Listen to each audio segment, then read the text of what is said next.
Hey everyone, welcome back to the channel. I'm Heather and today I'm going to be sharing with you all of my makes for the month of January 2025. I'm really excited because I actually made quite a bit this month.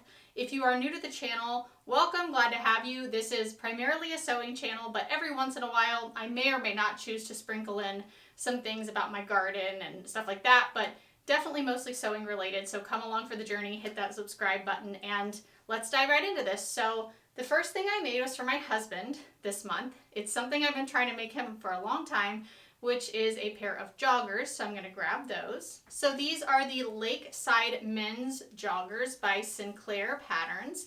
And of course, I will leave all the info down below. Because this is a really new channel, I can't actually link stuff yet, which is kind of frustrating, but hopefully soon I'll be able to leave the actual direct links for you. But that's what these are, freshly worn, so I'm sorry for that. They were actually ready to go in the laundry here, but I wanted to show these to you. So they are super, super comfy. They have an elasticated waistband with a drawstring, and I did the grommets on them. Here, of course, I just prefer that to doing the actual buttonholes most of the time. So you've got two channels with elastic, one channel with the drawstring, pocket along the back. I really like the pocket detailing on these too because you do have that outlining kind of top stitch that looks really nice. Deep pockets too, which is always great. And then cuffed bottoms. Now this is a gray sweatshirt material, so I did lean on a size up because it's not quite as stretchy as the pattern calls for. This is a fabric I got locally, as a lot of these are going to be because we are living in Germany right now and it's a lot more local based. So I apologize that there won't be really fabrics that I can direct you to. I do a lot of local shopping here because, like I said, that is what we tend to have, which is kind of nice because you find some unique things, but definitely going to be harder to show. I will have some fabrics, I'm sure, in the future that I've gotten either from Mood or Joann's before we moved here, but I think all of the fabrics today were locally sourced. So this was my first make for the month. On to the next one. Okay, so this next piece I made was the Simi skirt by Tammy Handmade, and I love how this turned out. This is a little micro suede mini skirt, and it's not too mini. I don't like things that are too short, but it's just the perfect mini skirt. It's got two pockets on the front here, top stitched down, and buttons, and then in the back you have the back darting as well. And this again was a local fabric and local buttons, and I just love the buttons on this so much. I'm not sure how well they'll pick up, but they have this little rose gold kind of accent color on the outside that I thought was just perfect. I think for me, and I'm sure a lot of you will agree, buttons can make a huge difference in the final product. So I am very picky when it comes to the buttons I pick out for a project. And on this skirt, even though it's definitely a beginner-friendly make, I took the time to grade the waist to the hip because I have wider hips than my waist on most patterns. And oh my gosh, it fits like a glove. So I am just really thrilled with how this came out. I think it's going to get a lot of wear. I think it's really versatile, a suede skirt, a suede mini, because you can do fall by layering with leggings and things like that, or you can wear it, you know, more like spring months when it's a little warmer without the leggings. So really happy to have this piece. All right, this next piece I made is McCall's 8070, a hoodie pattern here. And I think I mixed the views up because, oh shoot, I don't remember the views I did, but this one does not have a pocket. Maybe I did do a straight view. I think I was debating on the pocket, but I decided to go without because I had actually seen a kit at one of our local fabric stores for a hoodie where it came with all of the fabrics, all of like the actual drawstring here. It pretty much came with everything you need. It came with the banding, which this was my first time using banding versus fabric. So I did have to play around with that a little bit to figure out the ratio, but got there in the end. And I am normally somebody that I really like to pick out my own fabrics and put them together, but I loved this combination of fabric so much. I love, it's almost like a cherry blossom or a lily or something on this design with the bees. I just thought this was an absolutely beautiful fabric and very unique for a hoodie. I just thought this would be more fun as a hoodie to wear than a lot of hoodies because of the unique nature of the design on the pattern. And I also love the inside pattern for the hood as well. It's kind of this ivory color with gold accenting, and I I will tell you, I struggled with this, and I've made this pattern before, but I don't know if you've ever had one of those months in the sewing room that it just felt like everything that could go wrong went wrong, even on easy tasks. And so it's just kind of a frustrating month, but I had to do a lot of picking out, playing around with how much I needed of the banding since I hadn't used that before. Long story short, we got there in the end, but I'm really pleased with it, but it was a little frustrating in the moment. Okay, so the next piece I made was this dress here, which was made out of a thrifted bed sheet I had in my stash for a long time. This dress is the Domestika Shirred dress class. So there are things about this I don't love it aesthetically because it's just not my style, but I wanted to learn the drafting part of that class. That is a big goal for me this year. I'm doing a ton of self-drafting, and this was my first attempt at that, and I am happy with how it turned out, but I just followed exactly what she did and didn't deviate in any way. I'm kind of planning to do that as I start out, just so that I feel like I have a formula to follow, and then we'll probably start getting more adventurous as I get more comfortable.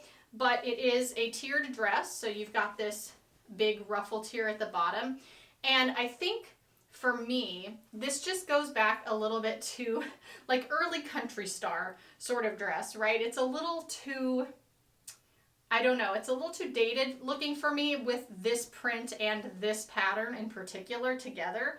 But I think I might revisit it and either just take this bottom ruffle off, or I would get rid of these sleeves and try to make it a halter neck. I think that would modernize it a little bit, make it a little more fresh. But I am really happy with how it turned out. It was my first time shirring as well, which you can see here, which was actually really easy. But I will say, locking it down was another thing that I struggled with this month. I did so much tacking down that I thought there's absolutely no way this is gonna pop. I have reinforced it 15 different ways.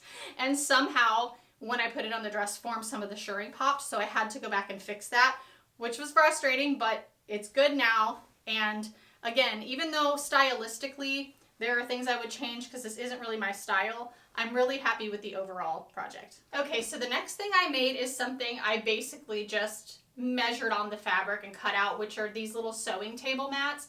So this one is actually for my tools to sit on so that I'm not dropping sewing shears onto a wood table and scratching it.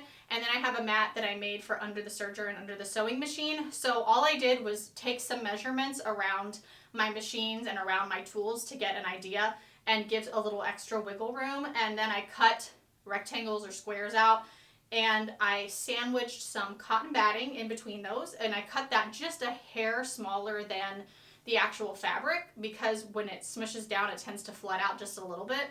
So I cut it just a tiny bit smaller, and then I put some bias binding around in this yellow. This was another local fabric. Now I will tell you, these are not perfect. I pretty much just made these quickly because I needed something with this new table because the old table had gotten scratched over use.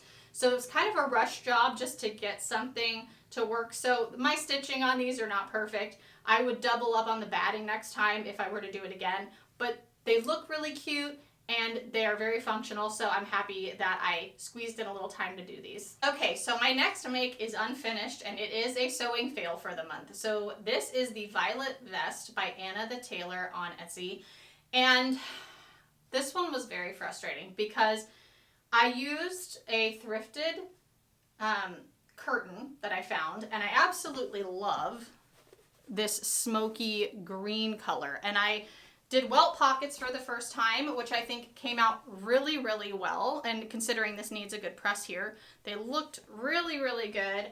I really took the time to do my princess seams well and all of that. And I don't want to come to conclusions too quickly. I will probably attempt another pattern from her. I'm pretty meticulous when it comes to trying to vet people's patterns that I haven't done before. And there were a lot of people that had made her patterns. I love the aesthetic of a lot of her patterns. However, I swear I cut this out to my size, and I did all of my checking on the printing to make sure, that the test square was correct, which it was. This does not fit. So I tried it on, and it's too small. I've got the adjustment at the back, and even with the back, this is with it open, it does not fit. And I haven't done any lining or anything yet because once I did the test fit on it, I was like, well, there's no point because I can't get it to fit. So I'm very disappointed. I planned to do quite a few of her patterns. I will probably try one more just in case I made some weird error and cut the wrong size or something to that effect. But I'm just sad because it was going so well and I really love this fabric for it, and I planned to make a pant with it so that it was a set. So this is my fail so far for this month, and I'm really sad about it, but I will attempt another vest here soon. I got a Berta pattern that I want to try out because I really want to do a pant and vest set. So anyway, that's this one right here. All right, and my next make is this dress right here on this mannequin, which is Vogue 9343, and I love how this turned out. I'm really happy with this. This was my first time using a Vogue pattern, and I will say the language was a little different to me than it has been in some of the other patterns I've used, so it did throw me off a little bit. Took me a little playing around to kind of figure out a couple things that I think they meant in the pattern. So even though in theory it is an easy make, it took me a minute to kind of understand the language and part of this pattern. However, really happy with the end result. I've never worn anything with such a low cut like this, but I wanted to make a dress for a trip we have coming up to Italy in May. We're going to a friend's wedding, and then we're also extending that to include our own wedding anniversary because it falls over that. So we're going to take a big Italy trip, and I thought I had this fabric again that I got locally, like everything. It's a viscose, I believe, and it's super, super lightweight and drapey, and I just love the print. It was being dead stocked out, and I could not believe people left this. So I got this for probably €4 a meter or something like that, and I just took what was on the bolt left. And then when I was going through my patterns, that pattern calls for almost exactly what I had, and I just thought it was meant to be. I thought it was the right type of dress for this fabric. So you can see it's got this high neckline that wraps around the back, and there are hook and eye closures up here. We've got a back zip darting down the back, and pockets, of course, because dresses are always best when there are pockets. And there's some pleating detail both on the shoulder line and at the waistline. There's kind of a fold over to create this nice, clean, deep V. And I just love it. I just love this one so much. I can't wait to wear it when we go. And yeah, I would definitely recommend that pattern. And if I could link you to this fabric, I would, because I love this fabric. But yeah, I got it here locally in Germany. All right, that's basically it for my makes, but I have one other thing I want to show you that I did make in the sewing room this month, which is this right here, which is a pants block. So I haven't gotten to the final draft yet, but this is from the Domestika pattern making class. And these are my first attempts at the block pattern. And next will be to do the toile to fit and then make the final pattern.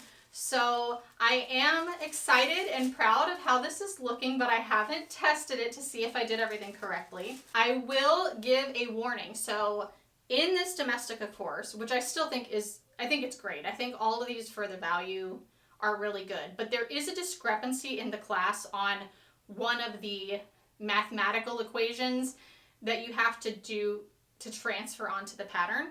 The instructions she gives, so I went through and I did all of the math, and I'm pretty good at math, so I felt good about that, but one of my figures came out so different from hers, or different enough that I thought, okay, I don't know if I did this correctly, so I used her figures in the same math equation, and the number that I got for her was not the number she had. So I spent so much time trying to figure out, am I doing something wrong? Am I missing something? Am I not understanding this math? Yada, yada, yada. Well, I went to the forum, and I cannot tell you how many people had this same problem where they were getting a different figure for her own math than what she had. And I've come to the conclusion I don't think her math is correct on this one particular figure. Again, maybe I'm missing something. We're going to find out more probably when I do this toile here. But because enough people came to that same conclusion where they said, hey, your math isn't coming to what you're saying it's coming to, I think there's a problem in the class with that particular figure. So if you decide to do it, I still think it's totally worth doing and a good value for the money. But when you get to that spot, you will know. And just know that other people are having that same issue. And they were trying to kind of get it figured out, but the answers that she was giving weren't really answering the question, I guess, as of yet. So we'll see what happens there. But I would say for now, I'm just going to stick to the math that was on the actual paperwork, the actual calculation. I'm going to do the calculation we were given. And then if I run into a problem, you know, I'll figure that out here when I do the toile. So stay tuned, because I am going to make these pants before the end of next month. So I will let you know how that goes and what happened with that. But it is something, if you decide to do that class, I just want to give you a heads up, because you might get to that spot and be confused. You're not alone. So I think just stick to the equation as is, but I will confirm or let you know if there are adjustments when I actually make the final pattern. So that is it for my makes for January of 2025. Let me know what you think. I would love to chat with you. Have you made any of these patterns? Are you planning to make any of these patterns? If you had any favorites, I would love to know. And yeah, I've had so much fun. I'm really hitting the ground running this year in the sewing room and hoping to really level up both my sewing and pattern making ability so that I'm able to actually design my own clothes from scratch. So it's going to be a good year. Hope you enjoyed this video. Give it a thumbs up if you did, and I will see you in the next one. Bye!